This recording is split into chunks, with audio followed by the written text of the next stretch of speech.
Cinema ரகசியம் நேயர்களுக்கு வணக்கம்.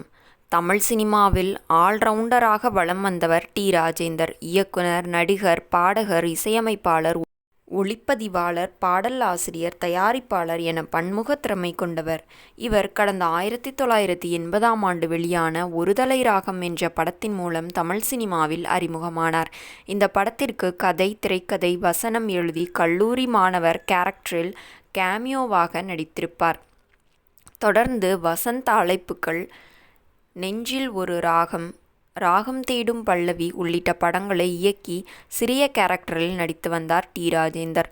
அதன் பிறகு தொடர்ந்து தான் தயாரித்து இயக்கிய அனைத்து படங்களிலும் தானே ஹீரோவாக நடித்துள்ள டி. ராஜேந்தர் கதை, திரைக்கதை, வசனம், இசை, பாடல்கள் என பல பணிகளை மேற்கொண்டுள்ளார். கிட்டத்தட்ட 19 படங்களை இயக்கியுள்ள டி. ராஜேந்தர் ஒரு படத்தை தவிர மற்ற அனைத்து படங்களுக்கும் கதை, திரைக்கதை, வசனம் எழுதி இசையமைத்துள்ளார். தற்போது நடிப்பு, இயக்கம் என அனைத்திலும் இருந்து விலகி இருக்கும் டி. ராஜேந்தர் இவ்வப்போது இசை நிகழ்ச்சி, டிவி ரியாலிட்டி ஷோக்கள் உள்ளிட்ட நிகழ்ச்சிகளில் பங்கேற்று வருகிறார். அந்த வகையில் ஒரு நிகழ்ச்சியில் பேசிய டி.ஆர். முதல் படத்தில் தான் சந்தித்த வலிகள் குறித்து பேசியுள்ளார்.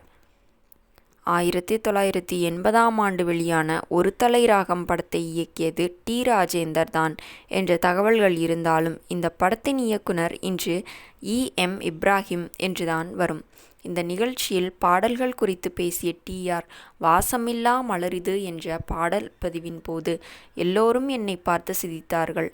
அன்றைக்கு எனக்கு ரொம்ப சின்ன வயது. எல்லோரும் என்னை பார்த்து சிரித்தார்கள். இந்த பாடலில் சிரிக்க வேண்டும் என்று சொன்னபோது, பாடலில் எப்படிப்பா சிரிக்க முடியும் என்று என்னை கேட்டார்கள்.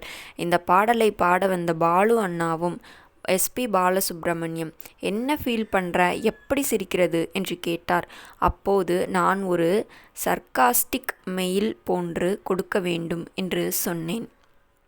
அதை கேட்ட அவர், எப்படி கொடுக்க வேண்டும், செய் பார்ப்போம் என்று சொன்னார். அப்போது நான் வாசமில்லா மலரிது என்று பாடிவிட்டு சிரித்து காட்டினேன். அப்போது என்னை பார்த்து சிரித்த அனைவரும் வாயை மூடிக்கொண்டார்கள். அந்த பாடலில் ஒரு சொல்கட்டை நான் கொடுப்பேன், ஆனால் இந்த ஆள்வாயால் தாளம் போடுகிறான் என்று சொல்வார்கள் என டி.ஆர். தனது வலியை வெளிப்படுத்தியுள்ளார். நேயர்களே, இந்த வீடியோ பிடித்திருந்தால் வீடியோவிற்கு ஒரு லைக் கொடுத்துவிட்டு நமது சினிமா ரகசியம் சேனலையும் சப்ஸ்கிரைப் செய்து கொள்ளுங்கள்.